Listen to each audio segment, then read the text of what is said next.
Hi, everyone. Welcome back. That was your host. Welcome to Black Men Survival Steps to Beat COVID-19 African American Community.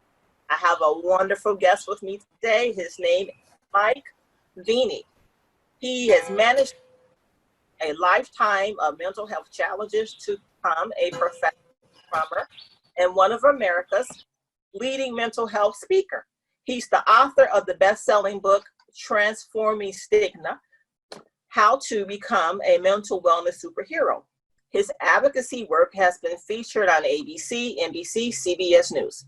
And as a 2017 PM 360 Elite Award winner, he was recognized as one of the 100 most influential people in the healthcare industry. And he is also a writer for Corporate Wellness Magazine, Health Central, and delivered a TEDx talk titled Mental Illness is an Asset. And he has worked with a variety of companies, including T-Mobile, Heineken, United Auto Workers, General Motors, and the Wounded Warrior Project. So welcome, Mike. How are you doing today?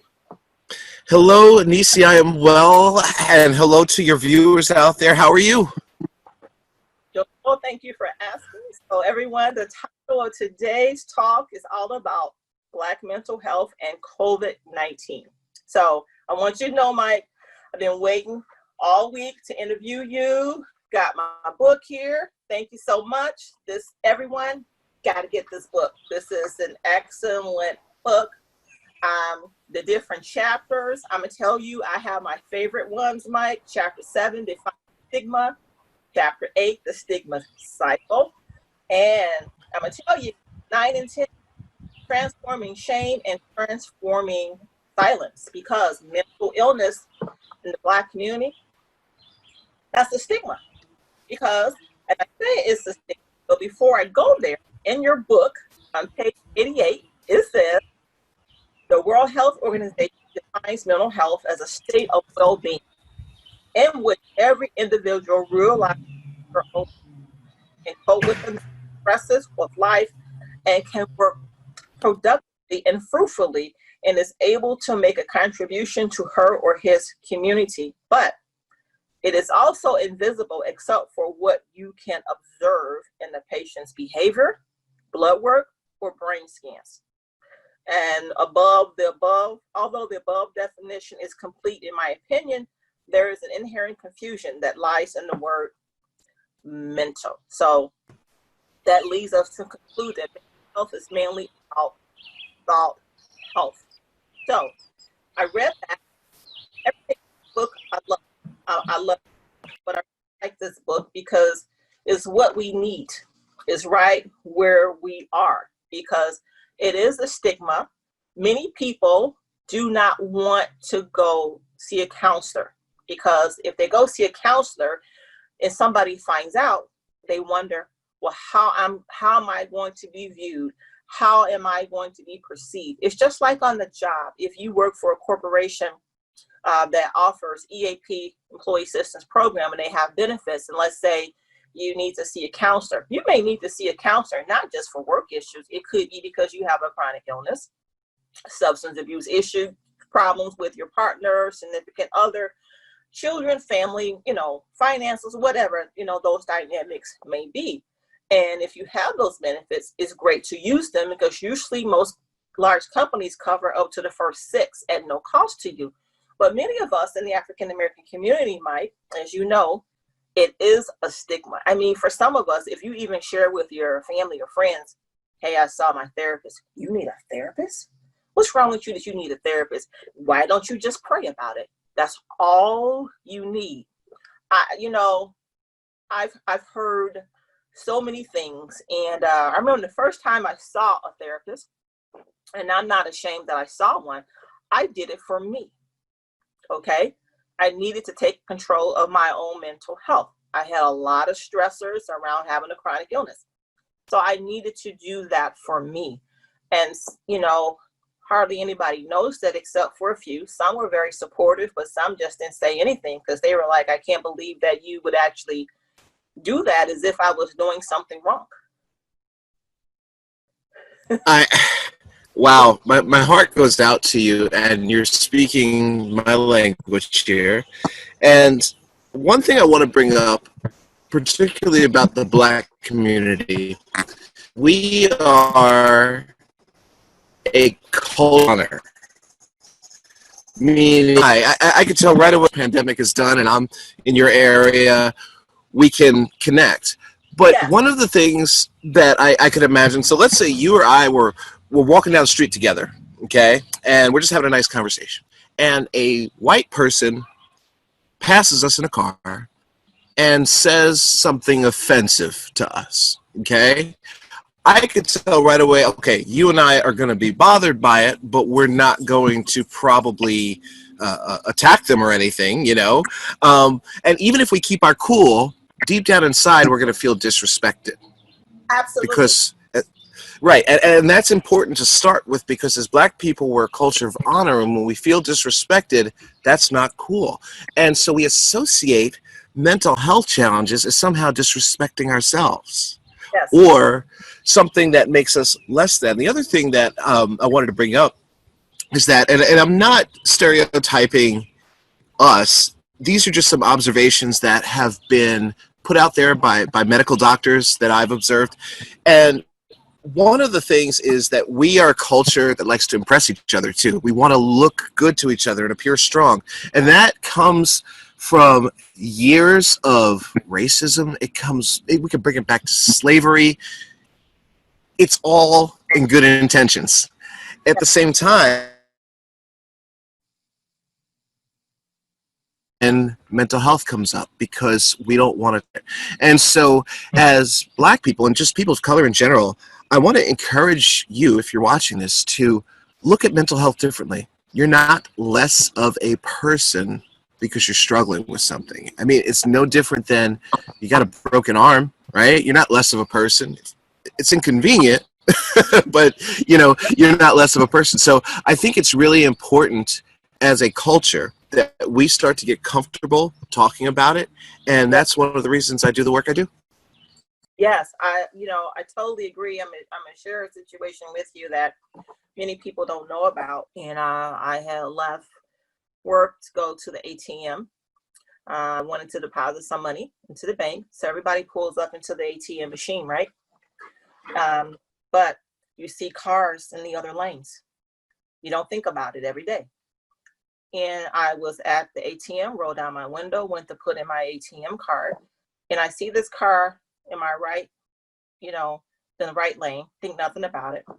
As I'm putting my card in to deposit money and I'm taking my card out, this hand comes around my hand. It's a white guy who tried to rob me at the ATM. Okay. It stuns me because you're not expecting when you go to the ATM at the bank for that to happen. I sped away. I got to a place where when I was speeding away, I'm surprised I didn't knock down everything to get out of there. I got to a place where I can pull over. I called the local police. Where I'm at. First thing, well, was it a Black guy? And I says, no, it was one of you. He wasn't Black, he was one of you. I told them what he was wearing.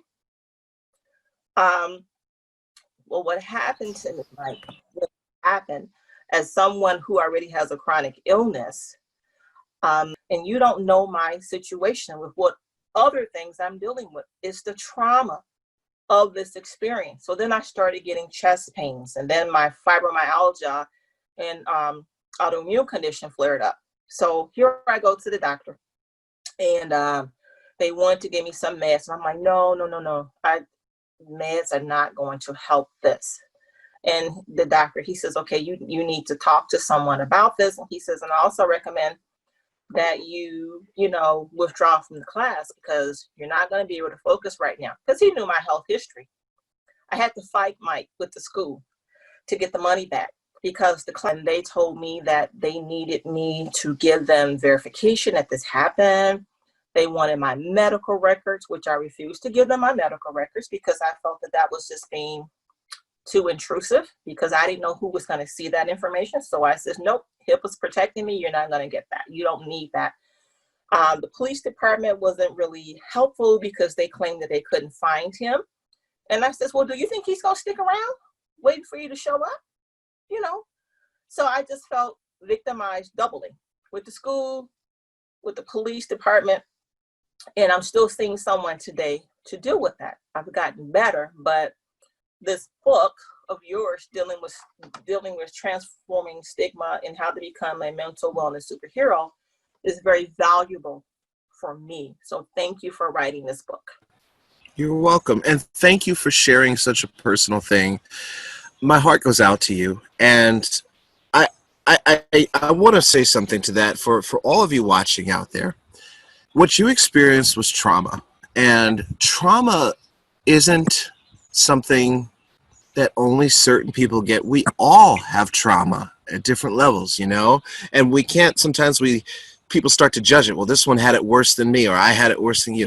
Doesn't matter. You know, truth be told, you and I could have been in kindergarten together and you looked at me funny and that messed me up for life. Right. That's my trauma, you know? So it's very important to understand that we all have things that affect us and change us forever. And trauma actually changes your brain fundamentally. It changes the physiology of your brain. So one thing that's really good that you're doing that I just love, and I hope the viewers out there see this, you're going to therapy. You're talking about it. Because one thing that you didn't say is that when you have to go to an ATM now, every time you have to go, you might have extreme anxiety. Right. In fact, it's from having to go to the ATM, a simple act, right? Maybe you might see a man that looks like this man right here. And I think it's really important to understand that when something happens to you, we all have stuff. Everyone's got stuff they don't share. And actually, I want to bring up someone right now, and trust me with where I'm going with this. There's a woman named Monica Lewinsky. And if you don't know who she is, you can Google her and figure out her little life story. Well, she had a little something happen with a former president. And for years, she didn't talk about it. But recently, she's become a speaker on shame. And she said something that I want everyone watching this to remember. I'm paraphrasing it. So Monica, if you're watching, I'm sorry. I'm not going to get it exactly right. But the moment you share the thing that's on your mind that you've never shared with anyone, you take the power back. Yes, I agree.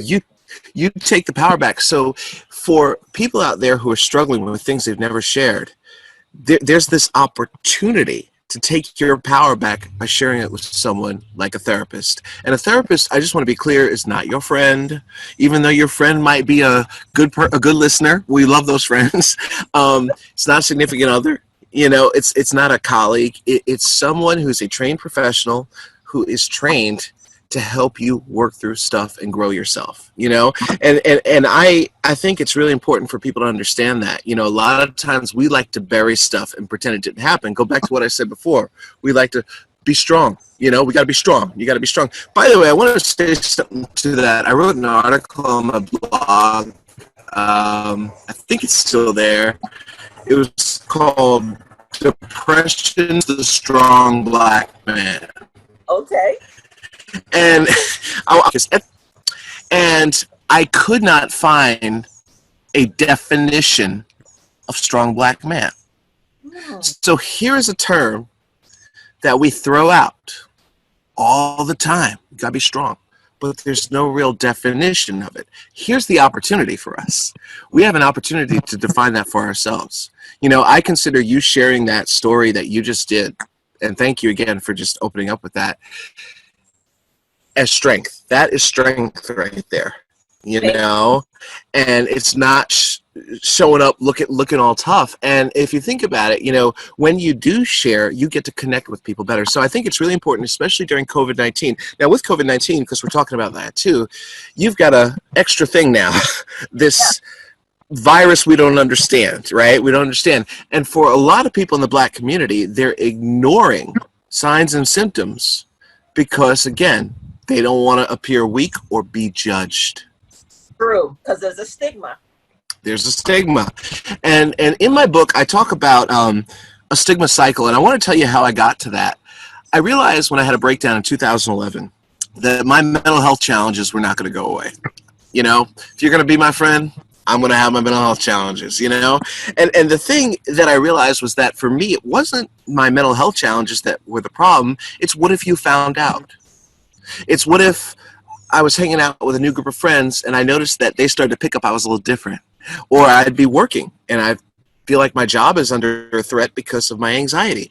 And so I realized that for me, stigma was something I had to address. And when it comes to mental health help, it's actually difficult to get it right away, which is why it's even more important to be proactive about it. And so I did, the best thing I could do was went to the library and just started reading all that I could. And I learned that stigma was actually a 3-part cycle that I wrote down on a napkin.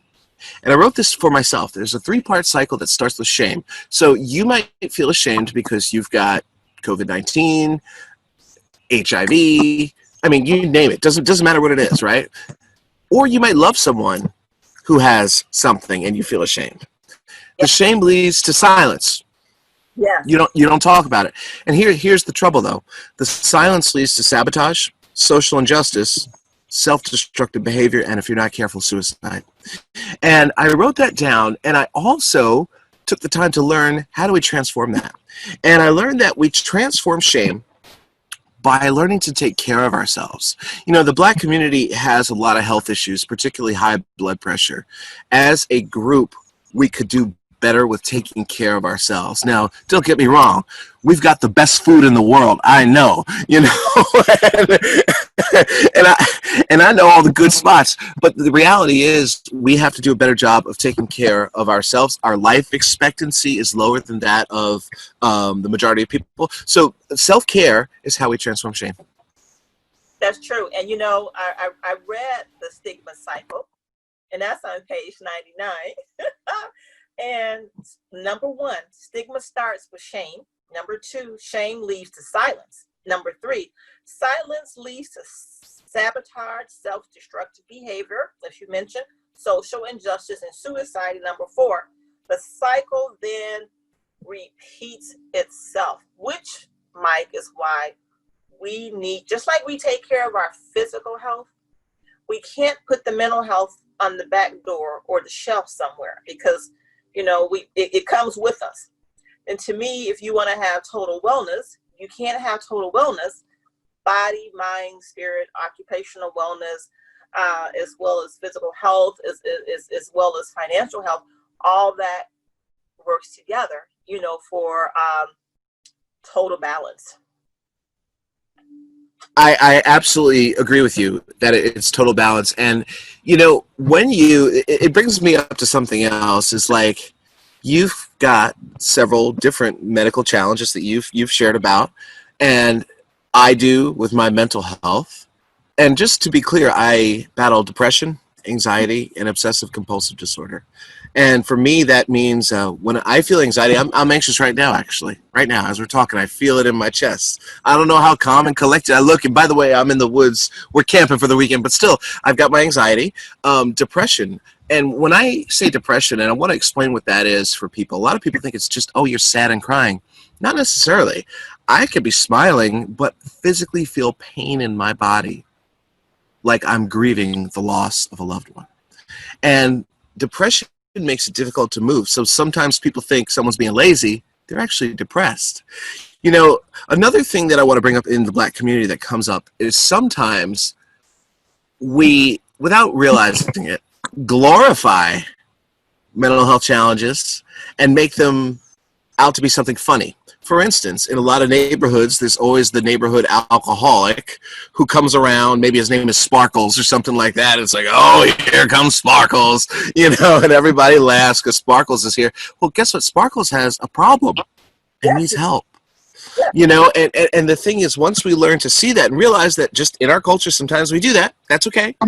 But get Sparkles the help that he needs. How can we support you, Sparkles? We got to get you some help. That's going to change his life, you know, and change us. And, you know, also, speaking of Sparkles, you can be depressed and don't know you're depressed. You know something's not right, but you don't know what it is. Correct. I love that you said that. Mental health challenges are confusing and complex. You know, I always share the story, and I might have put it in the book, where I hurt my wrist once, and I knew it was either a sprain a strain, or a broken wrist. Ice it, wait a few days, call a doctor. Well, mental health doesn't work like that. Sometimes someone discovers it for you through your behavior. One of the signs of depression that people often overlook is someone who's not taking care of their hygiene. If someone you know seems to smell a little funky all the time, you know, not taking care of themselves and their appearance, that's a sign of something bigger, you know? Another sign is someone who loses interest in things they used to find fun. Yes, we change over time.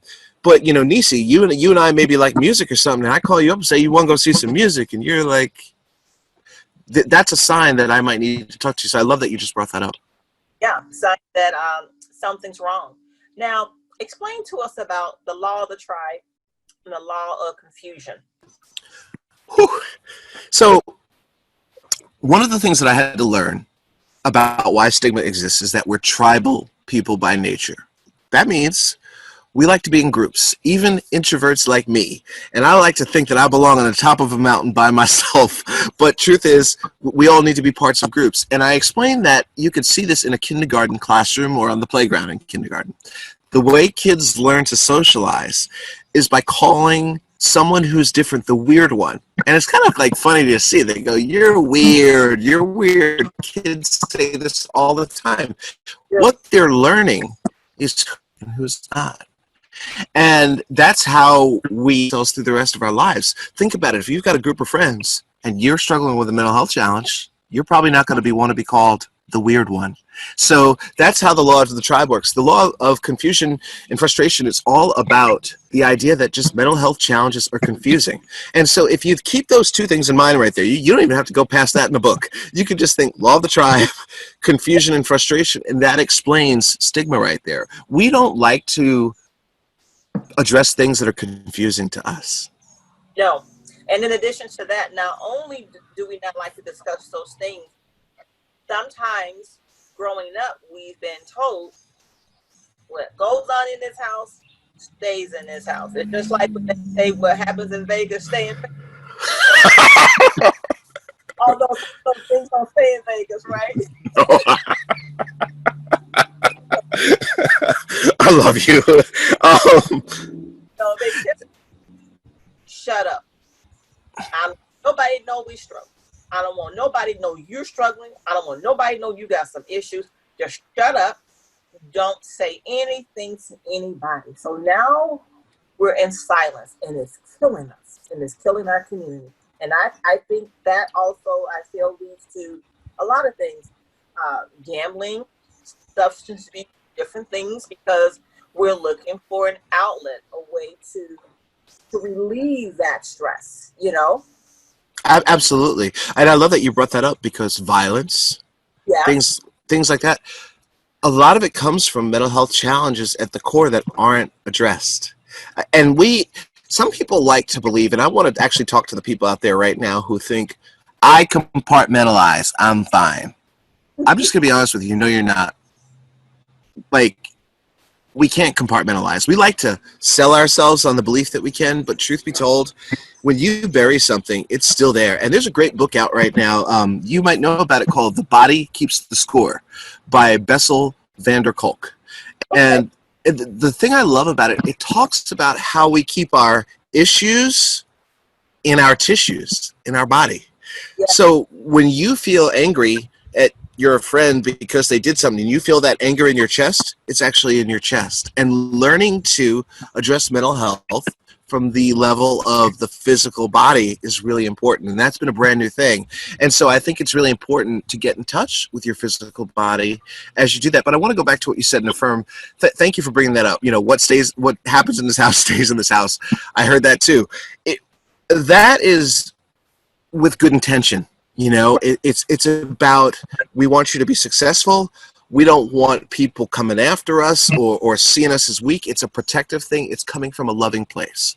But what happens is we don't talk about certain things. So I actually believe it's important that we re-examine it. I'm not saying that just throw that out the window, but just re-examine that for yourself. Are there certain things that maybe I think need to be kept hush-hush, but really shouldn't be kept hush-hush. Just asking yourself that.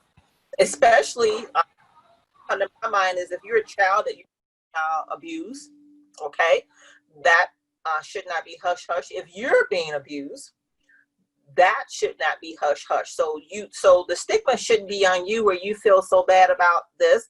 It should be really on the person who's doing it, you know, but sometimes you're browbeat to be made to feel a certain way. And as she was speaking, what came to my mind was Naomi Judd. She, one of her quotes is, "The body hears everything the mind says," or either reverse of that. And I thought about that. And for me, Mike, that's so true, because if I say negative things to myself about myself, I feel sad.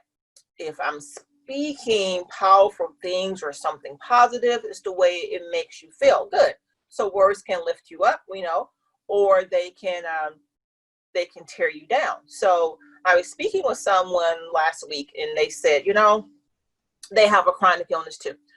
And she was saying to me, "I'm never ever, you know, life sucks, this, that, and the other." And I said, "You know what? I want you to stop saying what you're saying." I says, "Because you're going to keep getting more of the same." I says, "Let's use transforming words to transform that you wish to see." And she says, "You really believe in that?" And I'm like, "Absolutely." I says, "Because if I walk around feeling like you're feeling every day, saying negative things, that's just not healthy for me. It is just not healthy." Just like, Mike, if I turn on the TV and I see all the stuff that's going on in politics and everything else, that's not healthy either. You know, if I stay glued to the TV, reading up everything about coronavirus, that can lead to more stress and depression. Oh, thank you for saying that. And so much. I'm loving this conversation with you, by the way. Thank you. I want to add to that, and I want to, again, reiterate what you just said.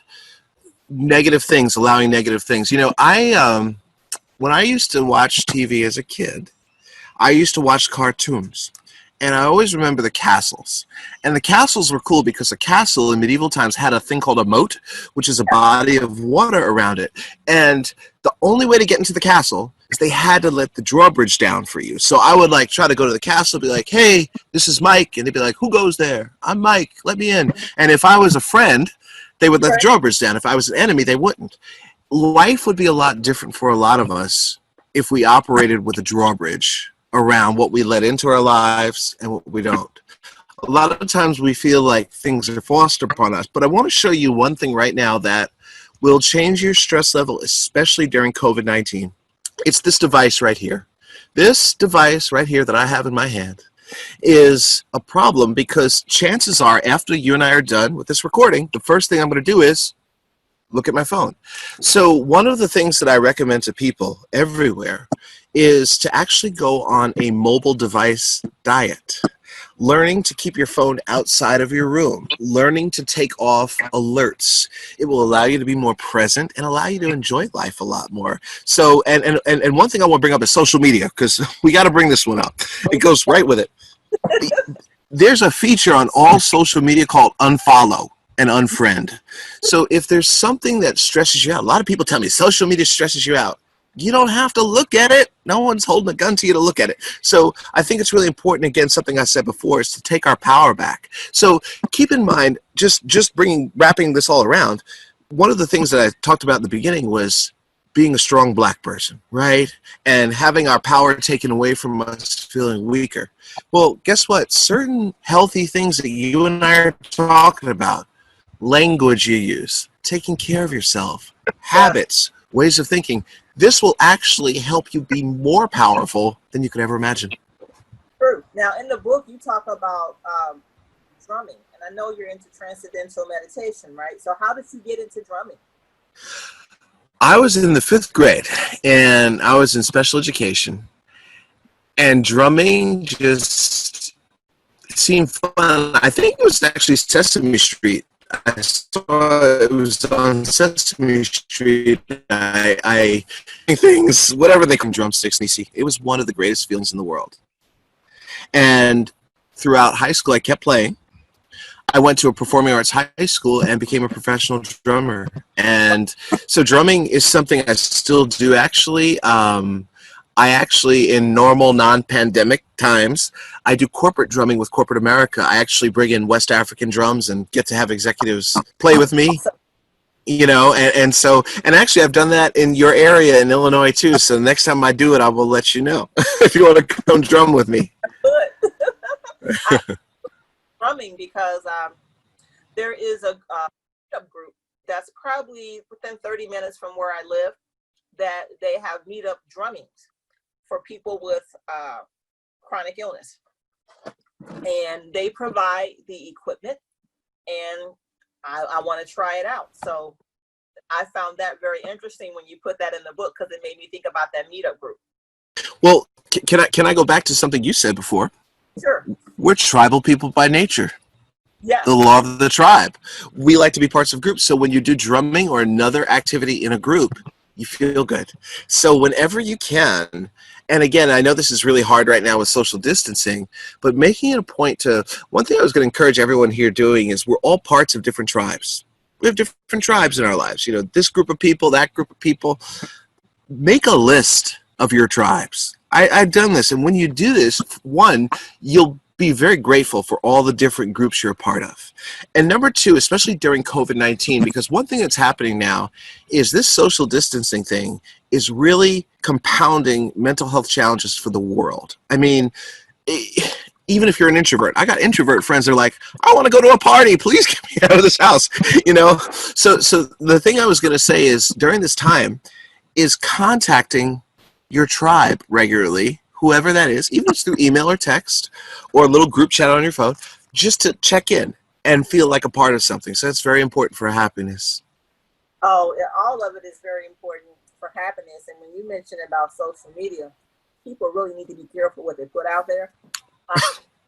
During this pandemic, I've seen so much stuff, and what I want our community to know is be careful what you put out there, because even if you come back later when you cool down and you take it down, remember, you put it out there, even though you delete it, it's still on the internet where somebody may have saved it, get a copy of it,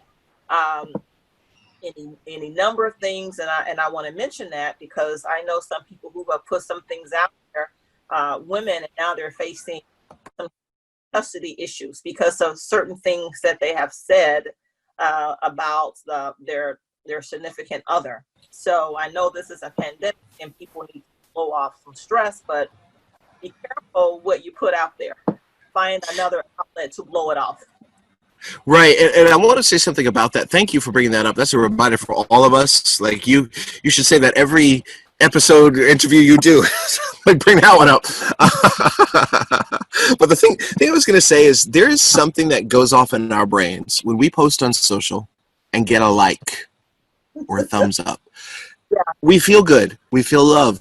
We feel part of a tribe. So keep in mind that sometimes when you're posting on social media, you're not just venting, you're looking to feel good.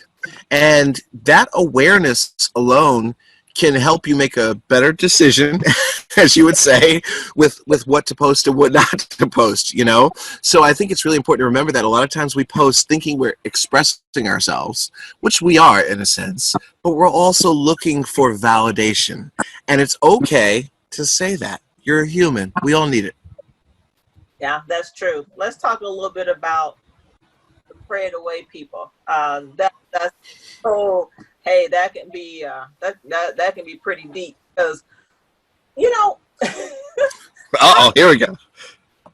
Say all kinds of stuff. Like I've heard some people say, "Well, you know what? You're going through it because of something you did. Is sin in the camp, and God is punishing you." Some people say you're not praying hard enough. Well, I want people to know, Mike, and this prayed away people, you got a lot of ministers and pastors whose parents who have passed away due to COVID. So what do you say about them? If you're saying to other people, hey, this is happening to you because of the way you're living, you're not tithing, you're not doing certain things. Well, if many of the Black ministers have passed away, be careful what you put out there. You know what I'm saying? Because if you're saying that, hey, things are happening because they're not going to church enough and, you know, they're not praying hard enough, must be sin, something they've done. So then what do you say to the ministers and the other people who passed away, who surely were praying and doing all the things that you say they should be doing? So this is a pandemic. It brings injustice. It is, it don't care who you are, what your title is, what your zip code is, what your race, ethnic group is, nationality, where you live, your bank account. They don't give a you know what. You're absolutely right, and I also want to clarify for the listeners out there and viewers, we're not saying that spirituality is not important at all. Right. We're bringing up, in the Black community, the church is a fundamental structure in the Black community. And if you're a church person, I support you doing it. I support you giving it your all. At the same time, it's important to understand what I said about the law of confusion and frustration. Mental health challenges are confusing. And sometimes when we are confused by something we don't understand, we think it's evil. Yeah. No, it just means we're confused by it. Us humans are control freaks. We just like to understand everything. If we don't understand it, it's bad. I mean, think it happens all the time with even homosexuality in the Black community. That's a big one. People don't understand it, so it's a problem. It's a threat. You know, so the thing is, it's really important to understand that, yes, pray, but also get help. It's like cancer. You know, if you have cancer, heart goes out to you if you do, or you know someone who pray and get treatment. So it's not just a one-way thing. That's true. And when you talk about, you know, mental health, that's the elephant in the room. You can know somebody with a mental health condition and everybody's walking around the elephant in the room. Don't nobody want to talk about it, or if they do talk about it, they'll say, well, whose side of the family do you suppose he or she got that from? Next it is, you know what? Your dad's side was a little crazy. I bet you got it from there. Or somebody will say, you know what? The mom's side was a little bit touched. I bet you got it from there. How is that helping anyone? But you know, these are real things that people be thinking and people be saying. You're right. Well, actually, and I know you have to wrap it up in a bit, but I just want to share this quick story with you. I had to give a speech to Black pastors once about mental health. Okay. Black pastors come to me, and I'm going to talk about stigma. And I had about 10 minutes with these people. And I had to be very honest with them. And I said something very important. And I want you to, if you're watching this, to think about what I'm saying. I said to these pastors, they want to know, how do I help the people in my church struggling with mental health? Well, I said, look, there's a problem in your church right now, and it's not mental health. And I said, if you want to know what the problem is, you can just get up from your seat right now, go into the bathroom, and look in the mirror. The problem is you. Oh. And I said, you're also the solution. Yeah. And if, as a pastor, you get treatment for yourself, or even try seeing a psychologist, and from the pulpit say, I went to therapy, guess what? The people in your congregation are going to see that because they want to be like pastor. So the thing is, we have to set the example. If you are watching this and you're a leader in your community, faith community, or just business community, whatever, set an example about mental wellness. I think that's really important. It is very important, because it's okay to pastor, but for those that are watching, here's the thing though. With the churches, if your pastor doesn't have the educational background or is a licensed counselor, certain things they really should not be talking to you about, because it's outside of their scope. I'm going to share something with you, Mike. Several years ago, there's this church here in Illinois where this husband and wife were having some serious domestic issues. The wife went to the pastor to tell him about how the husband was beating her and different things like that. He basically told her to go ahead and stay with him. She got beat really bad. She wound up in the hospital, was pretty much near death. Her family turned around and sued the church. Now, when they investigated, the pastor was not a licensed counselor. In other words, he did not have the educational background or training that creates several problems because number one, you're being sued. Number two, you don't have the training. Now you got the church's insurance policy, and usually with a lot of the carriers that insure churches, they talk to them about staying away from these types of issues that's outside of your scope, because you can do more harm than good and get yourself sued. So if you're telling someone they would, she's being beat this lunch and dinner in between meals and snacks, why would you want to do that? But see, that's an old school mentality way of thinking, because years and years and years ago, women were told, you just stay there, you just stay there. Don't tell them that. And it's not just women that's being abused. I mean, I get men are being abused too, but the churches do play a role. I'm a woman of faith, but at the same time, even though I'm a woman of faith, got to use some common sense here and recognize that certain things that you need, my pastor cannot help me with. That's where I go to the trained professionals, to get some help there. I still have hope. I still believe in God. Hope has never left the room. But at the same time, I recognize that what I need help with, my pastor may not be equipped or have the training with that. They may want to, but if that's not their expertise, they shouldn't.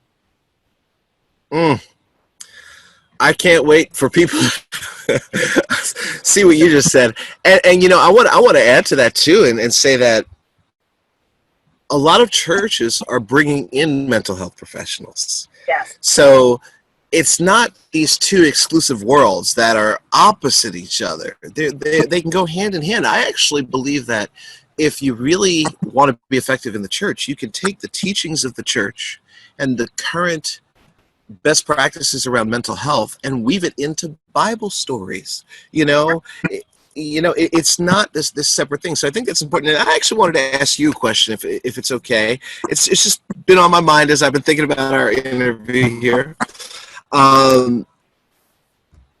You have some health challenges that you deal with. Yes. And now COVID-19, especially you being in a high risk category, how has that affected you? Great question. Thank you for asking. It's affected me in a lot of ways. One is, okay, I have my own health challenges, and what makes me uneasy is if I, have to leave my home and go into the grocery store. I have my mask and my gloves.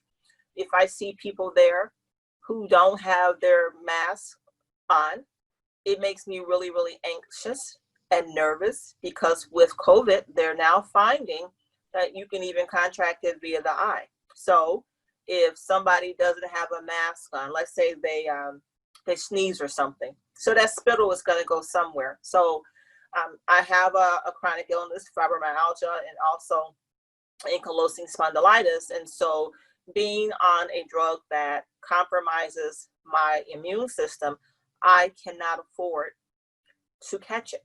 It would not be good for me because my immune system is already compromised, simply meaning that the drug itself does that. So the drug you take to help with the pain from the arthritis is doing its job on one hand, but on the other hand, your immune system is not as strong as it needs to be because of the medication that you're on. So I have to take extra precaution to ensure that not only am I eating the right foods, that I definitely must practice social distancing.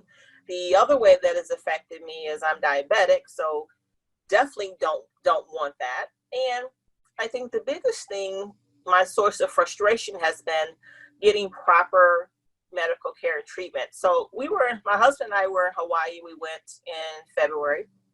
When we returned from Hawaii, we had a fabulous time. But when we got back, I started not feeling good. And so this was towards the end of February. And then a few weeks later, that's when you start hearing about people contacting COVID. And then if you was to travel to Hawaii, you would have to be quarantined for 14 days. So I started not feeling well, Mike. And I reached out to my primary care doctor and said, I did some recent travel. I wasn't out of the country. I was in Hawaii. I'm not feeling really good.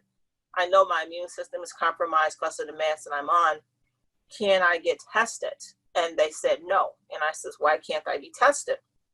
What they did was they sent me electronic email through their portal, clicked on the link, and they simply said, don't come into the office, and they didn't think anything was wrong with me because I didn't have the classic symptoms.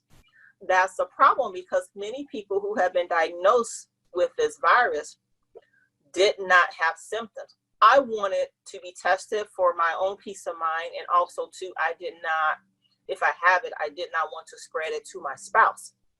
So that's why I wanted to be tested. And it was very frustrating, and it is still very frustrating because when I hear them say on the news that, oh, if anybody can be tested, anybody can't be tested. So that's a myth, that's a lie, and I really wish they would stop saying that. Oh, and that leads me to something else with COVID-19. I'm sorry you had to go through that. And for the people that are watching out there, one thing I think that's important is to be your own advocate. Yes. To know your rights and to realize that no system is perfect. And sometimes, even when you think something should be done the right way and it's a pretty simple thing, people are human. They screw up for whatever reason. We all do it. So I think it's really important that if you do everything you can to take note of what's going on and do here's the key word, due diligence to figure out how to get the help that you need. The health system isn't perfect, regardless of what type of health insurance you have. It's a very imperfect thing. And the other thing I want to bring up with that, it kind of goes back to the social media thing, is news sources. Because as you said, there's lots of different news right now. And there's a website called factcheck.org. Where I encourage you to, you go on Facebook or Instagram and your friend says something about something happening now with COVID and you think it's true. That's not news. That's somebody posting something on social media. We don't have to take that as truth. It's important to get your facts from reliable sources, not your friend who just posted something on social media. So I think that's really important to do. And when you do that, you can make better decisions. But I want to say this too. This is actually in a video I just recorded yesterday from my own website. When it comes to COVID-19, and this might be one of the hardest things, and it kind of goes with the whole law of confusion and frustration. Nobody has the answers. We're figuring this out.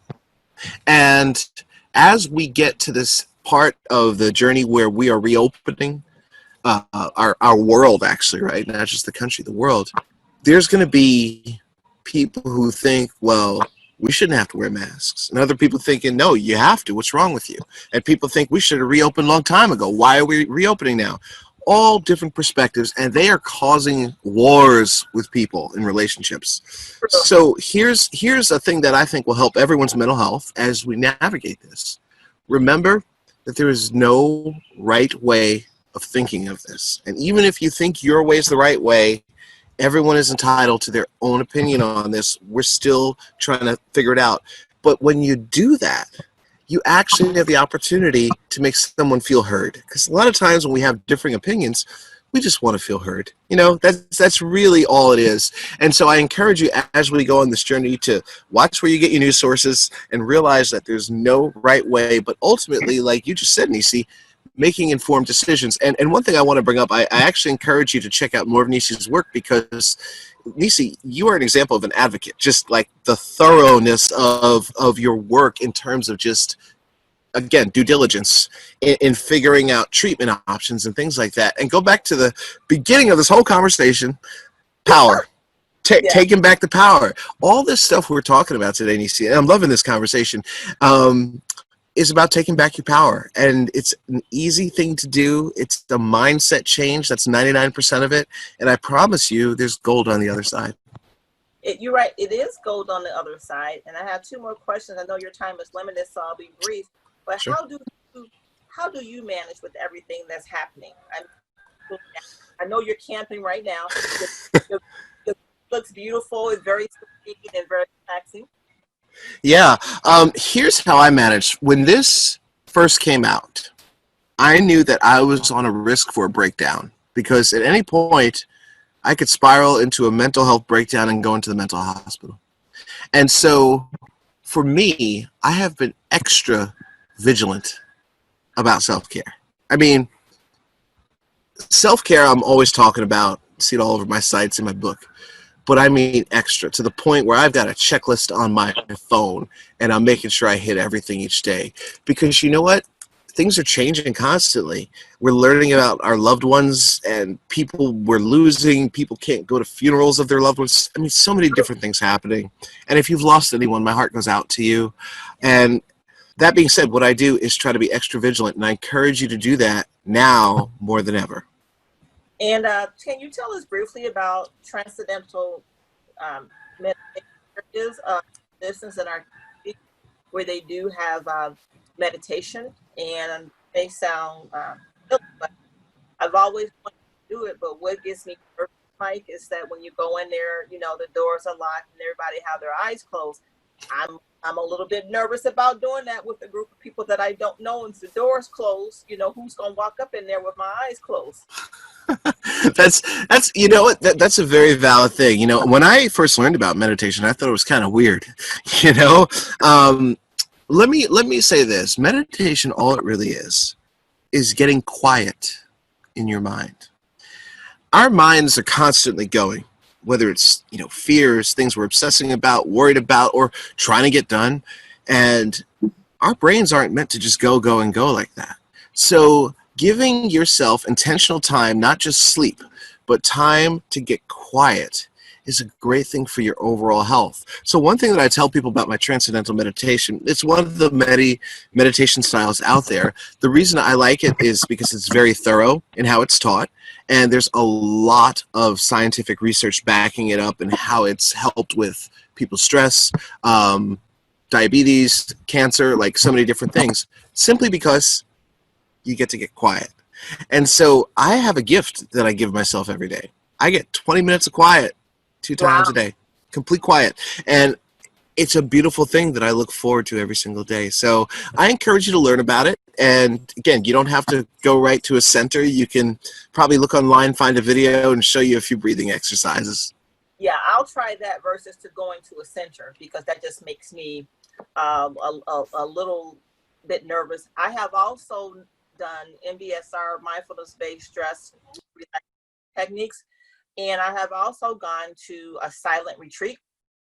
So the silent retreat was on a Saturday. Even when you stop for lunch, dinner, nobody's talking. Yep. And the MBSR, the mindfulness, you know, for stress, that was, I think, like a 6-week program that a good friend of mine, Paula, and I would travel to. We would travel to Wisconsin from Illinois for that. So we were very focused, you know, on that, and we would do a little bit of yoga. So last question, you talk in the book about how to use a mental health hotline, and I think that's very valuable for people to know about. Right. Mental health hotlines are things you see all the time nowadays, you know, if you're feeling suicidal. And in my book, the reason I wrote this appendix was because a lot of people think, well, that's not for me. What are they going to do if I call? Are they going to take me away or whatever?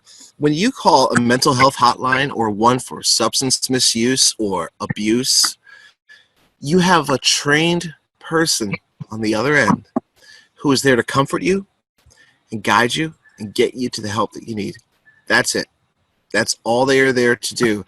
And it's a wonderful thing that we don't take advantage of enough. So definitely check out some of the ones that are out there, even if you're not sure if you're not okay. Because, you know, you had said, Nisi, before, you knew something was wrong, but you're not sure what it was, right?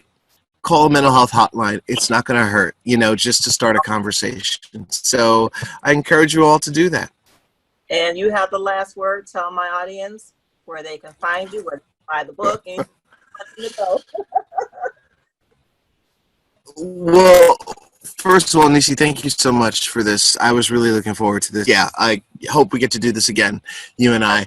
And I just want to say, if you're out there and you are struggling with mental health challenges, regardless of what they are, you're struggling, there's hope right now. And so I encourage you to think about that. Small things, baby steps, learn to have the conversation, and check out my work. My work is available on MikeVeny.com, www.mikefeeny.com. And you know what? I'd love to learn what you got from this episode. So feel free to find me on LinkedIn. Send me a message. Let me know who you are and what you got out of this episode, and I'll definitely respond back to you. So thank you for having me, Nisi.